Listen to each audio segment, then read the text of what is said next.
এই large cap mutual fund বিষয়টা কি?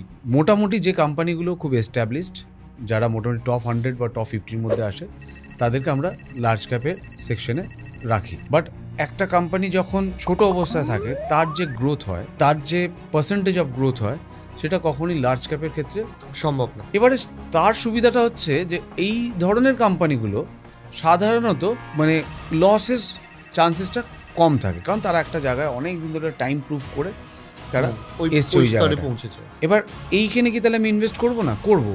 আমার ইনভেস্টমেন্টের টোটাল পোর্টফোলিওর মধ্যে কতটা পার্সেন্ট আমি লার্জ ক্যাপ রাখবো সেটাকে আমাকে ডিসাইড করতে হবে, কারণ এর গ্রোথ কিন্তু কখনোই মিড ক্যাপ বা স্মল ক্যাপের মতন হবে না। আবার এই মুহূর্তে আপনি জানেন মিড ক্যাপ মোটামুটি নড়তে চড়তে পারছে না, মানে একটা জায়গায় এসে দাঁড়িয়ে রয়েছে।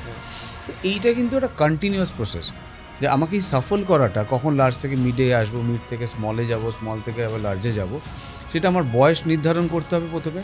যত আমার বয়স উপরের দিকে যাবে তত আমার রিস্ক অ্যাপেটাইট কমবে।